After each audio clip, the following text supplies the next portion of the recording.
नमस्कार दोस्तों, कैसे हैं आप सभी। उम्मीद करता हूँ सभी अच्छे होंगे दोस्तों। तो आज हम बहुत ही महत्वपूर्ण टॉपिक लेकर आए हैं आपके लिए। इससे पहले हमने एक क्लास कराई है 3D की। आज हम उसमें 2D के फार्मूला बताएंगे। जितने भी 2D में आते हैं, त्रिभुज त्रिभुज आयत वगैरह, उनके सभी के इसमें फार्मूला हम बताएंगे। तो बिना देरी किए हुए शुरुआत करते हैं दोस्तों। 2D 2D यानी 2 डायमेंशन विमाएँ। अब देखते हैं त्रिभुजों का वर्गीकरण। त्रिभुज कौन कौन से होते हैं। भुजा के आधार पर त्रिभुज और कोण के आधार पर त्रिभुज। भुजा के आधार पर त्रिभुज कौन कौन से होते हैं। तो भुजा के आधार पर होते हैं विषमबाहु त्रिभुज, समद्विबाहु त्रिभुज और समबाहु त्रिभुज। और कोण के आधार पर होते हैं न्यून कोण त्रिभुज, अधिक कोण त्रिभुज और समकोण त्रिभुज।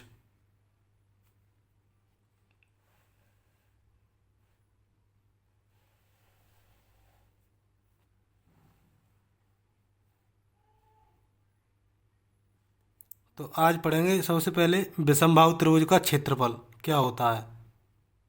विषमबाहु त्रिभुज यानी जिसकी तीनों भुजाएं अलग अलग होती हैं, उसे क्या कहते हैं, विषमबाहु त्रिभुज कहते हैं।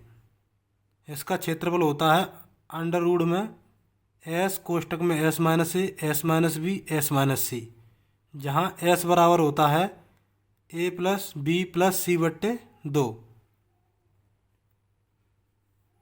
अब है विषमबाहु त्रिभुज की परिमाप। परिमाप होती है तीनों भुजाओं का योग। ए प्लस बी प्लस सी, तीनों भुजाओं का योग कर दो तो इसका परिमाप निकल जाता है त्रिभुज का। अब क्वेश्चन बनता है यहीं से, अंतःवृत्त की त्रिज्या। विषमबाहु त्रिभुज के अंतःवृत्त की त्रिज्या यानी जो इसके अंदर त्रिभुज के अंदर वृत्त बना होता है उसकी त्रिज्या पूछी है। तो उसका सूत्र होता है त्रिभुज का क्षेत्रफल बट्टे एस। और बाहरी वृत्त की त्रिज्या पूछे, बाहरी वृत्त की त्रिज्या तो वो होती है ए इंटू बी इंटू सी, तीनों भुजाओं का गुणनफल बट्टे 4 इंटू त्रिभुज का क्षेत्रफल। अब आते हैं समद्विबाहु त्रिभुज पर।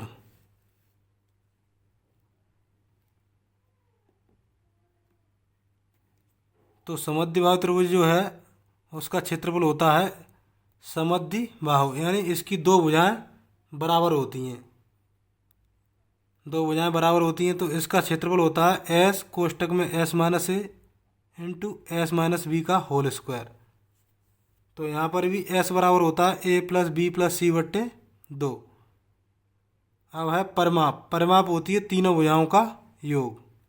हम पढ़ेंगे समबाहु त्रिभुज का क्षेत्रफल। समबाहु त्रिभुज यानी इसकी तीनों भुजाएं बराबर होती हैं। तो समबाहु त्रिभुज ये पूछा भी जाता है परीक्षा में बहुत। सूत्र के आधार पर ही प्रश्न बनता है एग्जाम में। तो इसका सूत्र होता है समबाहु त्रिभुज का क्षेत्रफल का under root 3/4, under root 3/4 into A square, यानी भुजा का वर्ग। समबाहु त्रिभुज की परिमाप होती है तीनों भुजाओं का योग यानी 3a। समबाहु त्रिभुज की ऊंचाई या मध्य का पूछे तो under root 3/2, under root 3/2 into भुजा। अब है अगर समबाहु त्रिभुज की अंतःवृत्त की त्रिज्या पूछता है तो अंतःवृत्त की त्रिज्या होती है आर बराबर a/2√3, 2√3। अब पूछता है परिवृत्त की त्रिज्या क्या होती है तो a/√3, a/√3।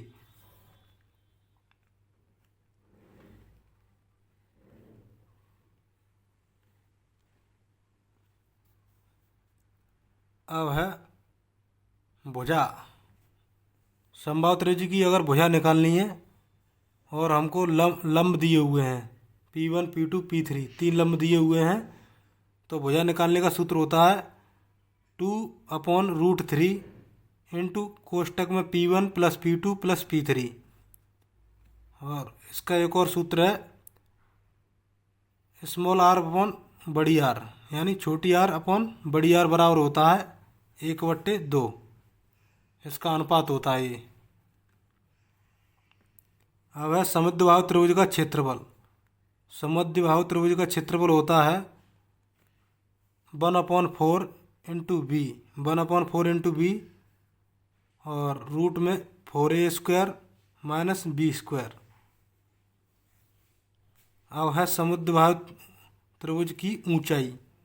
अगर समद्विबाहु त्रिभुज की ऊंचाई पूछता है, यानी ये दे रखी है बीच में h, तो इसका सूत्र होता है 1/2 अंडर रूट में 4a² minus b², 4a² minus b²।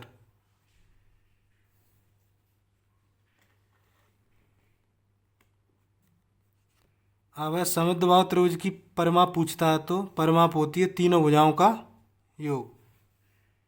जो समद्विबाहु त्रिभुज होता है इसमें दो भुजाएं समान होती हैं या फिर दो समकोण त्रिभुज होते हैं। अब हम पढ़ेंगे दोस्तों क्वाड्रिलेटरल यानी चतुर्भुज।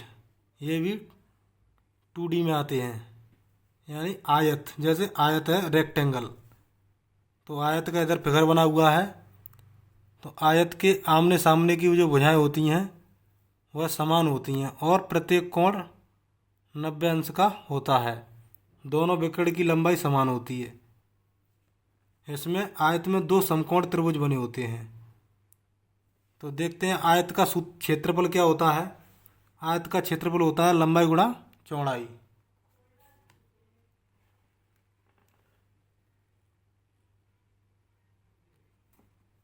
आयत की परिमाप होती है 2 कोष्टक में l प्लस बी, 2 कोष्टक में l प्लस बी, यानी चारों भुजाओं का योग। अब है आयत का विकर्ण। आयत का विकर्ण बराबर होता है अंडर रूट में l² प्लस b², यानी लंबाई का वर्ग प्लस चौड़ाई का वर्ग। अब है आयत के बाहर बने x मीटर चौड़े रास्ते का क्षेत्रफल, यानी आयत के बाहर बने x मीटर चौड़े रास्ते का क्षेत्रफल पूछता है, तो सूत्र इसका होता है 2x कोष्टक में l plus B plus 2x। यहाँ x रास्ते की लंबाई होती है, लंबाई या चौड़ाई। अब है आयत के अंदर x मीटर चौड़े आयत के अंदर बने x मीटर चौड़े रास्ते का क्षेत्रफल, यानी x चौड़ाई दे रखी है जो अंदर रास्ता बना है उसकी, तो उसका सूत्र है 2x कोष्टक में l प्लस बी, 2x कोष्टक में l plus B minus 2x। अगर अंदर की बात करें तो माइनस हो जाता है, बाहर की बात करें तो प्लस होता है।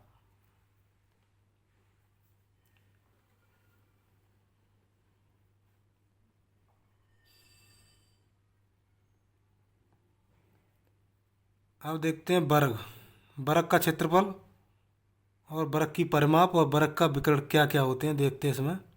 सभी वर्ग आयत होते हैं। सबसे पहला पॉइंट है कि सभी वर्ग जो होते हैं वह आयत होते हैं। सभी भुजाएं समान होती हैं इसकी। प्रत्येक कोण 90 अंश का होता है। विकर्णों की लंबाई बराबर होती है। विकर्ण एक दूसरे को 90 अंश पर काटते हैं। विकर्ण एक दूसरे को 90 अंश पर काटते हैं। विकर्णों की लंबाई बराबर होती है। अब है वर्ग का क्षेत्रफल।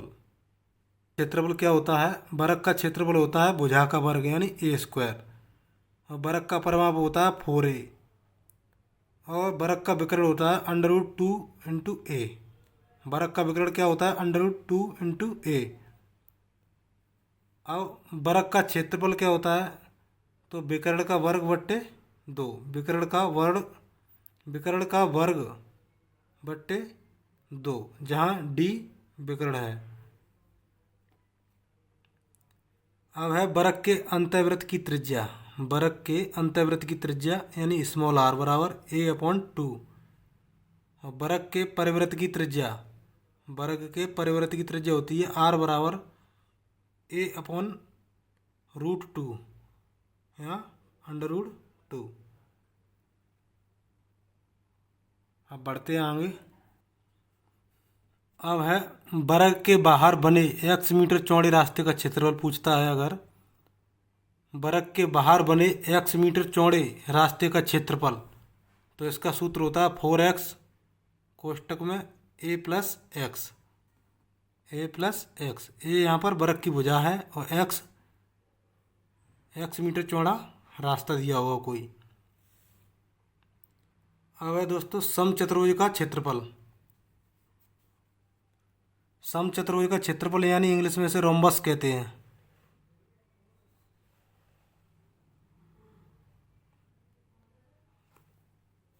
समचतुर्भुज या रोम्बस, इसकी सभी भुजाएं समान होती हैं, विकर्ण बराबर नहीं होते हैं, इसके विकर्ण बराबर नहीं होते हैं। तो समचतुर्भुज का क्षेत्रफल क्या होता है, यानी इसकी भुजाएं सभी समान होती हैं और विकर्ण बराबर नहीं होते हैं। तो इसका क्षेत्रफल हो जाएगा समचतुर्भुज का आधार गुणा ऊंचाई, आधार गुणा ऊंचाई। समचतुर्भुज का क्षेत्रफल 1/2 d1 इंटू d2, यानी पहला विकर्ण इंटू दूसरा विकर्ण।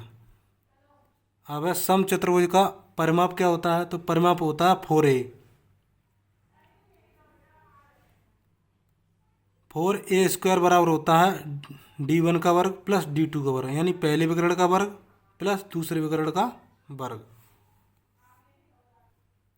अब हम देखेंगे दोस्तों समलंब चतुर्भुज, जिसे बोलते हैं ट्रेपेजियम। समलंब चतुर्भुज, इसका फिगर बना हुआ है इधर ABCD, 4 भुजाएं होती हैं इसकी, और DC पर ये लंब डाला है जो, यह इसकी ऊंचाई होती है। तो समलंब चतुर्भुज का क्षेत्रफल होता है 1/2 कोष्टक में a प्लस बी इंटू ऊँचाई, a प्लस बी इंटू ऊँचाई। या फिर समलंब चतुर्भुज का क्षेत्रफल कह सकते हैं 1/2 गुणा आसन्न भुजाओं का योग, आसन्न भुजाओं का योग इंटू बीच की दूरी। अब है दोस्तों समांतर चतुर्भुज। समांतर चतुर्भुज, तो समांतर चतुर्भुज के भी विकर्ण समान नहीं होते हैं, यानी इसके विकर्ण बराबर नहीं होते हैं। समांतर चतुर्भुज का क्षेत्रफल होता है, जो आयत का क्षेत्रफल होता है वही इसका क्षेत्रफल होता है, लंबाई गुणा ऊंचाई, लंबाई गुणा ऊंचाई, यानी आधार गुणा ऊंचाई। अब है लंबाई गुणा h1 बराबर चौड़ाई गुणा h2। इसकी परिमाप होती है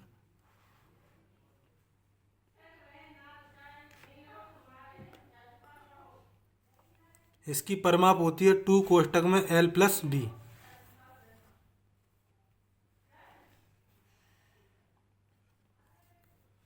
अगर कमरा की चारों दीवारों का क्षेत्रफल पूछता है तो क्या होता है, तो कमरे की चारों दीवारों का क्षेत्रफल होता है 2 कोष्टक में l प्लस बी इंटू ऊँचाई, 2 कोष्टक में l प्लस बी इंटू ऊँचाई कमरा की चारों दीवारों का क्षेत्रफल होता है।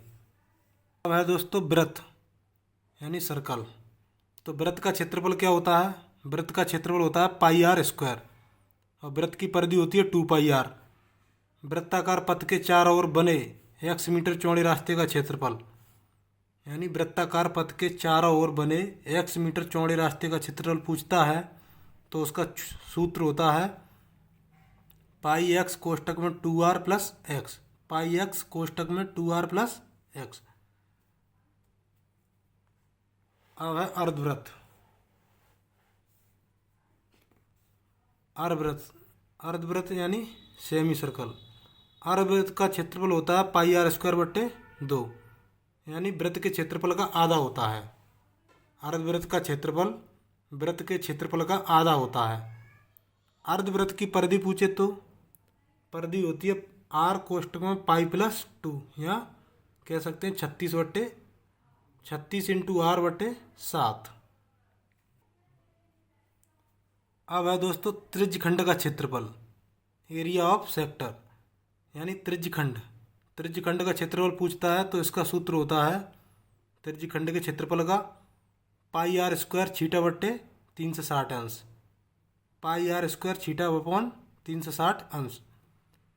और दूसरा सूत्र है इसका चाप की लंबाई पूछता है, अगर चाप ये फिगर में दे रखा है इधर, चाप चाप की लंबाई पूछता है तो होती है वो 2 पाई आर छीटा अपॉन 360 अंश। 2 पाई आर छीटा, छीटा यहाँ पर कोण कोण दिया होगा वह होता है अपॉन 360 अंश। अब 2D यहीं पर समाप्त होता है। 2D के सूत्र सभी हमने कवर कर लिए इस वीडियो में, और 3D के सभी सूत्र इससे पहले वाली वीडियो में हमने कवर कर लिए थे।